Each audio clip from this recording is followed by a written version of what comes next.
Welcome everyone, this is Tactical Lich here, and in today's battle played between Strike Games as the Beastman and Roha as Kislev, we have a very exciting cavalry combat with not a single melee infantry in sight.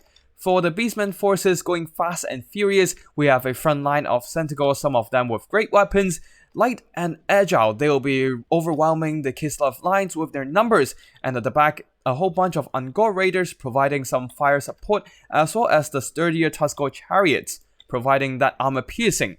Now, leading the army, we have the very angry Taurox the Brassbull, as well as a single Brave Shaman of Wild providing some magic support in the form of Traitorkin, a very effective anti-cavalry spell. As for the Kislev forces, there are some Vanguard deployed Kosovite dervishes scattered around the battlefield. But the real backbone of this entire army is the chilling but much sturdier Warbear Riders, one of them the Oath Brothers of Tor with that magical bombardment. And also a single centerpiece of Elemental Bear to provide that holding power, supported by Katarine's Heart of Winter as well as the National Certified Bard of Kislev. Yes, I'm talking about the Patriarch who's going to provide that bear blob with a bunch of buffs and healing. Now with the army builds done, let's get into the battle.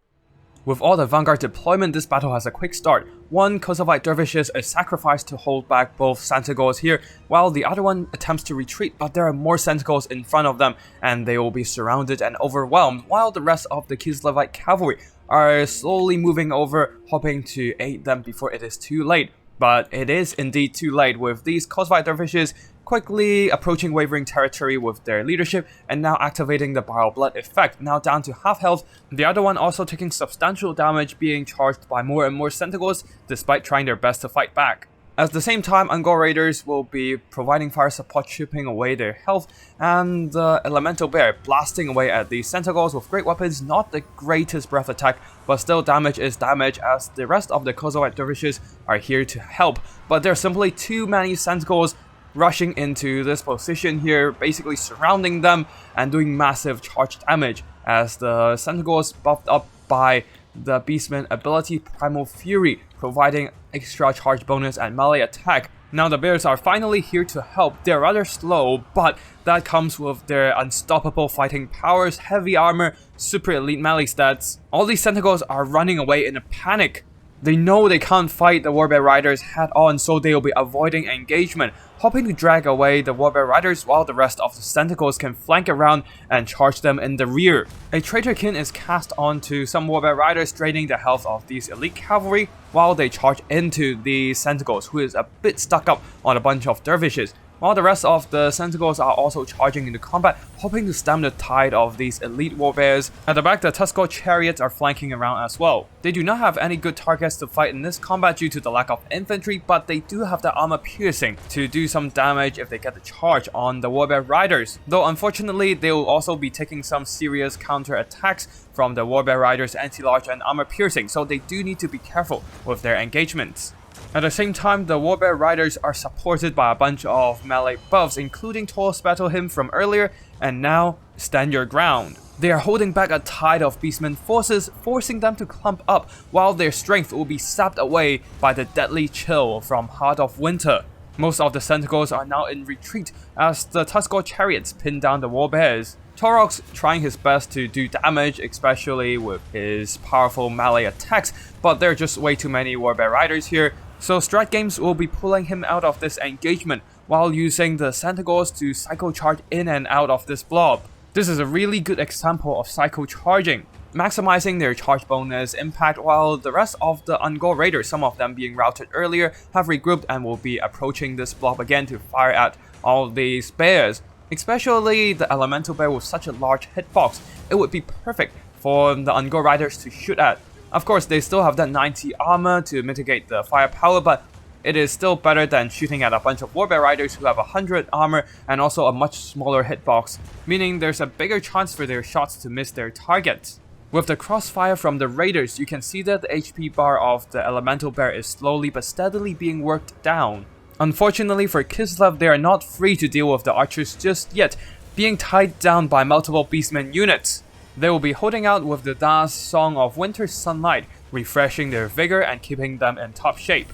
More Sentinels with great weapons are charging in, their charge bonus plus That armor-piercing melee attack would be really useful in cutting down the Warbear Riders, who are taking significant damage throughout the process, even with the Patriarch healing. Now with another 2 Centaur units returning to the fight, the Warbear Riders are truly surrounded, though Taurox have to pull out of this bear blob as he has taken significant damage. Especially with Thor's battle hymn juicing up their melee stats, Taurox does not want to stay in there for long. There's also a single unit of extremely healthy Centaurs, almost untouched as they have been probably chasing away routing units. That would be a really useful reserve into the late game here, as the rest of the Centaur cavalry are slowly dwindling in numbers. At the same time, the Kislevites are dividing their forces, hoping to run down all these Angkor Raiders, as their firepower has proven to be quite threatening against the Elemental Bear. This forces some of their troops to be separated, just like these Warbear Riders distracted by some Centaurs now completely enveloped by enemy troops. Even Taurox is here to cut them down. With the Bio Blood effect they are holding for now, but once it wears off they will no doubt be routing as they are cut down to the last few men. But with the majority of Beastmen forces focused on the other side of the battlefield, the Kislevites are making some headway in clearing out the Angkor Raiders. The Tuskor chariots are desperately trying to hold this flank, but the Angkor Raiders simply do not have the will to fight. Combined with the Heart of Winter and Catherine's item, the Beastmen are in a massive chain rout. So that's why the Beastmen forces are regrouping their forces at the back, consolidating, while the rest of the cavalry will be avoiding this huge blob of bears.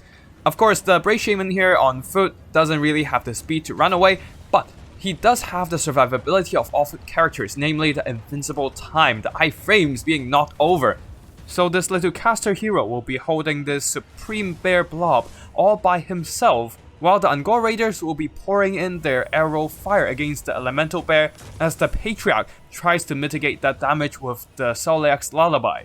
With that, the Brave Shaman is terrified away, freeing up all these forces of Kislev to move on again, while the Angkor Raiders are just biding their time, hoping to pour in as much arrow fire as possible to chip away the health of the Elemental Bear, while it is being distracted by the Brave Shaman, who has bravely returned from the terror route, now using that jagged dagger to squeeze out some extra magic. And now the cavalry shall clash again, Warbear Riders pushing forward and Taurox charging headfirst into combat. The Centaurs are following his footsteps, going for that wild counter-charge, surrounding the Oath Brothers of Tor, who has returned this favor with their own bombardment spell. That does some minor damage and put some of the Centaurs into wavering territory.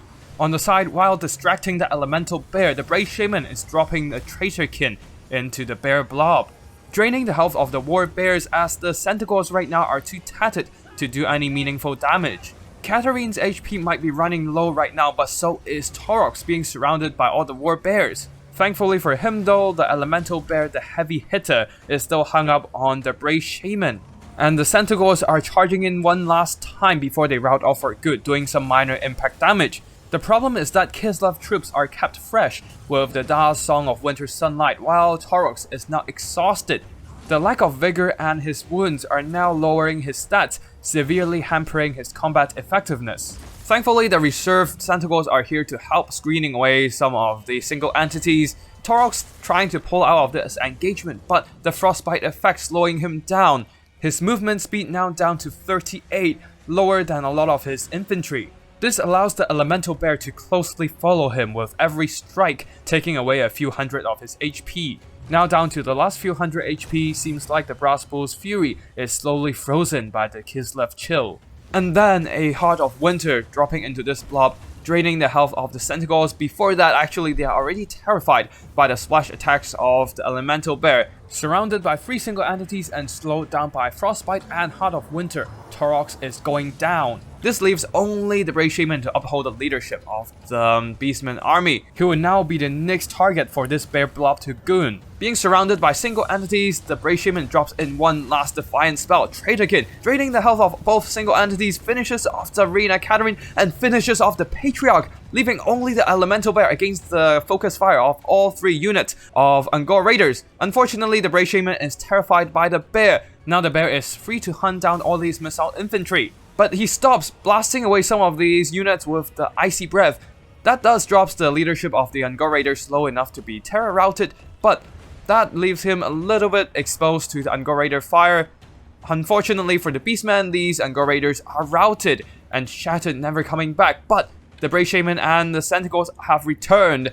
Unfortunately for the Elemental Bear, he is now busy dealing with these Angkor Raiders who are pulling away, trying to distract him as long as possible as the other units regroup. Since this battle was played in a best of 3, and the Elemental Bear being the only unit left on the Kislev army, they are not able to switch around targets. The regrouping Beastmen forces are completely unthreatened. They are free to set up position over here and ready to fire once again. But they do need to save these Angkor Raiders, as the ammo on them can be valuable in this kind of late game scenario, with the Elemental Bear losing all its healing. Every damage onto the Elemental Bear would be unrecoverable. One last Traitor Kin is dropped onto the Elemental Bear from the Brave Shaman, draining his health, but not exactly the greatest spell to kill a single entity. A bunch of Centaurs charging in using their charge impact to dish out the damage while distracting him for the Angkor Raiders to shoot at. At the back over here, Angkor Raiders, the routed one, has now regrouped, reorganizing themselves into firing formation. This gives the Beastmen even more ammo to shoot down the bear. Now with the Centaurs routing from combat, the Brave Shaman is forced to throw himself into battle, risking his own life to keep the Elemental Bear occupied. And with the attacking rule, the Elemental Bear cannot disengage. That allows the Angkor Raiders to pour in every single bit of their ammo into the bear. But with the Brave Shaman buckling to the terror on the Elemental Bear, the bear is now free to move up and shut down all these missile infantry. However, the Beastmen aren't waiting for the bear to come to them. They instead will go to the bear. Angkor Raiders, having used up their ammo, are charging into melee combat. Now that the Elemental Bear has less than 100 HP surrounded by a bunch of Angkor Raiders, will he be able to terror out these Angkors? But it seems like the balance of power says that the Kislev has lost the game. Angkor Raiders surrounding the Elemental Bear, slowly dragging down his HP, and in the end, the filthy unwashed Angkor Raiders have slain the mighty manifestation of the Kislev motherland herself in hand-to-hand combat. GG to both players here, and big thanks to Strat Games for sending in this replay. This is a great showcase of using a full mobility army and psycho charging a blob. Strat Games here doesn't have the melee infantry to hold as an anchor, so instead he improvised using Taurox, some of the Centaurs, and the Tuscar chariot, using their tankier status to hold in the middle, keep the bears occupied while the Centaurs slam into the rear and flank of the bear riders again and again, dishing out some massive damage against the elite cavalry of Kislev, most of them earning back quite a bit of their value. And then there's the Angkor Raiders here, focus firing down that Elemental Bear. Of course, the heroes themselves did a lot of damage, including the Brave Shaman, over 3,300 gold worth of damage value with all those Traitor Kin, focusing down these expensive blobs of bears. And of course, Taurox the Brass Bull, who does some amazing damage just in pure brute forcing combat. Also, his fire attack does limit the healing of the Kislev bear blob. Of course, don't forget that these damage are mitigated by a lot of that Kislevite healing, so unfortunately, this is a rather inflated number, but still, you can see how much work they did in this battle. Now for the Kislevite army, that was a bit of a mistake in the early game there, with the Kosovite dervishes being caught and overwhelmed by the Centaurs, giving the Beastmen forces a lot more room to maneuver on the battlefield, while the Kislev narrow elite blob can only hold and weather the charges. With the Patriarch's ability and items, they did manage to weather the charge most of the game, with the bear blob earning some lucrative value from Beastmen who doesn't have any healing in this game. The Elemental Bear though might be a questionable choice, as they only did some limited damage, not even earning back its value, got some chevrons, but still. In the late game it was focused down by the crossfire of a bunch of Angkors. Patriarch didn't do a lot of damage, but it was mostly responsible for healing anyways. And then there's Tsarina Katerin, earning some decent value with the Hearts of Winter spell and also melee combat. The only problem is that Kislev armies are usually rather narrow, and they don't exactly have the numbers to counter an overwhelming force of a 20 stack army. Despite Strat Games' army isn't exactly 20 stack, it is rather close with all these numbers of mobility, successfully surrounding and psycho charging wearing down these elite Kislev forces, and in the end pulled off a victory with the Angkor Raiders hacking down the mighty Elemental Bear. Anyways, this is the end of today's battle. I hope viewers you enjoy it, and if you do, remember to hit the subscribe button down below to receive updates whenever I upload new videos. They will be covering more battle replays, wild army builds, and also tips and strategies for Total War Warhammer multiplayer. And if you want to showcase your own replays, feel free to drop by my Discord or send me an email with the replay file attached. I'll be sure to check them out. And yeah, that's it for today. Thank you for watching, and I'll see you in the next one. Tactical Lich, signing out.